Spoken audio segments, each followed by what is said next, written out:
The second tip, beyond the first one was be optimistic, the second one is be grateful. And I actually asked some friends out in Los Angeles for some tips on happiness. And my friend said to me, he said, and I'm going to read this. He goes, "My wife and I offer a toast at dinner every night. Over the years, we learned to toast only what happened today rather than what we hope will happen tomorrow. Doing so makes it a practice of gratitude instead of wish fulfillment." I almost teared up hearing that. That's a really beautiful way of thinking of it. I think you can be both. I think you can be ambitious and grateful. I mean, I kind of treat it like parentheses. In the morning I wake up and I meditate. In the middle I go out and I kick ass and I treat people like stepping stones. And at night I pray for forgiveness. But I think you can do both. It's a balance. It's a balance. But no, I'm obviously kidding. Reduce miscommunication. I made a number of changes to my style and this has saved me a lot of frustration. One of them is to find out if your manager or your audience, do they like to read first or listen first? This is a big one because sometimes people like to read first. They want an email in their inbox, they want to go through all the charts and the attachments, and then they want a meeting.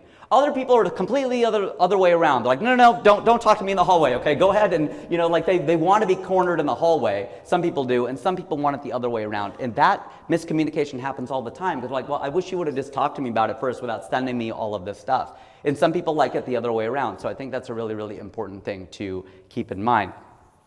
Closing the loop with people is really, really effective. A lot of time people introduce me to people. It happens a lot in entertainment, but it happened a lot in engineering too, where I wanted a mentor or I wanted some advice from somebody. Go back and close the loop with the person who made the introduction. People don't do that a lot of the time. Like, oh, what happened with that thing? Did that happen? And if you go back and you say, hey, thanks, I ended up meeting with David and we had a great conversation, that will go a long way to relationship building.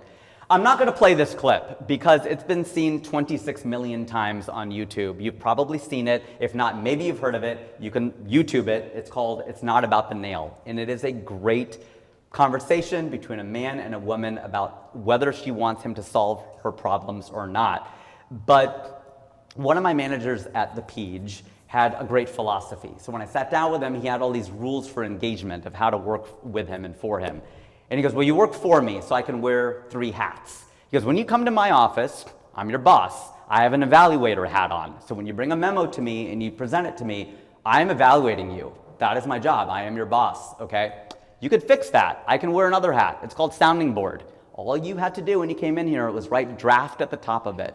And I will be a sounding board for you. I will help you craft this memo, we'll go back and forth. I may still be evaluating you because I'm your boss, but at the same time, you've lowered the expectation because you haven't presented it as a formal, finished document. Because the third hat I wear is called Venter. You want to come in here, it's a Friday afternoon, and you just want to put your feet on my desk, put your hands behind your head, and talk about how much this place sucks. I'm down. I'm down to do that with you. If you want to just vent and get it off your chest, but you got to tell me that's what you're doing. And it works in personal relationships too. I've done this with my wife. It works. I mean, I can't wear evaluator hat. She made that very clear. She goes, no evaluator hat. You don't get to wear that one, okay? But she goes, this is really helpful sometimes where I go, I just wanted you to listen, right? People say that all the time. All I wanted was, sometimes you just want someone to put their arm around you and go, that really sucks. I'm sorry you're going through that. That's all I needed. I didn't need you to try to fix it, okay? But other times, I do want your input. Well, tell me that then. Tell me that that's what you wanted. And I think that will avoid a lot of miscommunications and prevent a lot of divorces, I think. This is Seth Godin. He's one of the big people in marketing. He said, it's dangerous to define yourself by only your successes. I'm a freelancer now, and some months are way better than others. And we only do the math. We do the math only in good months. Make $20,000 this month, you go, oh my God, 20,000 times 12, I'm gonna make almost $250,000 this year. Nobody does that in the months where you make $0. No one goes, I'm making 0 times 12. I'm gonna make $0 this year. You don't do it. You do the math only in the good months, and that's dangerous because that's not reality. There's a separation between self-perception and reality. That's a really, really important key distinction to make. And so Seth Godin, I asked him, I go, you're a millionaire, okay, but you've had some booms and busts. How do you do it? How do you deal with the booms and busts? Because engineering and science, you're plodding along. Every now and then there's a spike or a trough, but for the most part, my gosh, it's quite linear a lot of the time. And he said, because I define myself as an entrepreneur. And an entrepreneur is a person who has a series of successes and failures. Because so when I fail, I'm just as much of an entrepreneur as when I succeed, as long as I learn something. like, oh, that's a really good way to look at it. He doesn't go, oh my gosh, if only I can start one more company that makes $1 million, I'm an entrepreneur. No, you're an entrepreneur right now. You're an engineer right now. You're a scientist right now. What did Thomas Edison say? I haven't failed. I've found 10,000 ways that don't work, right? So I think it's a really, really salient point.